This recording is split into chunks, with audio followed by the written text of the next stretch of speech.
Əlavə qısa bir əlavə eləmək istəyirəm, sonra konkret sualınıza keçərəm. Elə söylənən fikirlərə necə də dəstək mənasında.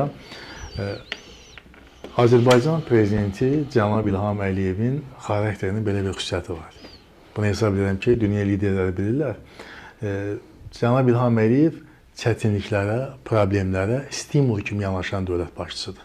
Əgər onun qarşısına şlaqbam qoyurlar, əgər mane olurlar, çətinliklər yaradırlarsa, bu halda dövlət başçılarının cürbəcür davranışı var. Kimlər vəziyyətlə barışır, kimlər geri çəkilir, kimlər cürbəcür yollar çəkir. Amma prezidentimiz buna stimul kimi yanaşır. Və hesab edirəm ki, kimin bu fikrə şübhəsi varsa, bir yadına salsın 2009-cu il. Yadınızda elçilərim, 2009-cu ildə Barack Obama Azərbaycan prezidenti ilə İstanbulda görüşmək istədi. Dəvət elədi. Dünyanın fövqəladə dövlətinin prezidenti, həm də Nobel mükafatı almış, böyük, hətta böyük imici var idi ki, Afro-Amerikalı ilk prezident ABŞ tarixində. Və Ərəb inqilabının banisi idi. Və şərtlər həmin dövrdə bildiyiniz kimi ölkəmizin əleyhinə idi. Ondan öncə futbol söhbət ondan yəni 2009 onun üçün idi ki, prezident İlham Əliyevi dəvət edib, üzbəyüz fövqəladə dövlətin prezidenti üzrə oturdub, təzyiq eləyib, o sərhədlərin açılması məsələsində Azərbaycanın necə deyirlər, geri çəkilməyə məcbur etsinlər. Dövlətimizin başçısı nümayişkaranə şəkildə fövqəladə dövlətin prezidentinin dəvətinə imtina etdi. İstanbula getmədi. Və 10 ayda da Rusiya-Azərbaycan münasibətlərinin gərginliyi fonunda eyni prezidentli, eyni iradəli, eyni cəsarətli, eyni qorxmaz bir lider.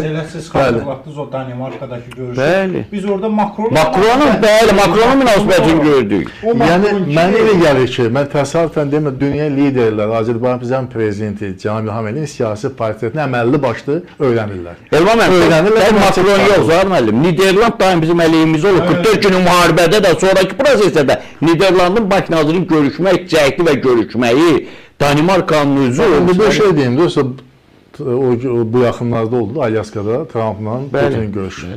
Hələ bir epizodda Rusiya prezidenti desin ki, siz Trump haqlısınız, siz düz deyirsiniz və Ukrayna düz deyir, filan şey filan və biz səhv eləmişik. Belə bir məsələ olmaz. Olmayıb. İndi bütün dünya liderləri təəccüblənirlər ki, Azərbaycan prezidenti ilə görüşdə Putin deməli prezidentimizin həmin o məsələlər kimi mövqeyi var idi. Həmin mövqeyi ilə 100% razılığını ifadə edir. Təsdiq elədi ki, mən bir dəfə üzrxahlıq eləmişəm. Təkrar edirəm.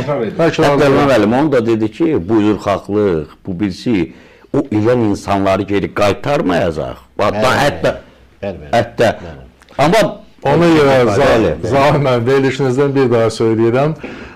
Kimlər ki, bizim dövlət başçısına qarşı təzyiq, təhdid və s. belə bir ritorikanı seçmək istəyirsə, bir daha vurğulayıram ki, siyasi portretini deməli sona qədər yaxşı öyrənməyib, çətinliklərə, problemlərə stimul kimi yanaşan prezident. Təəccüblənməyin İlham müəllim, çünki müasir dünyada lider probleminin yaşandığı müasir dünyada gerçək liderləri hər kəs görə bilmir. Onun portretinin öyrənilməsi üçün də zaman lazımdır. Çünki amma deyəsən başlayıblar və son hadisələr bunu təsdiqləyir.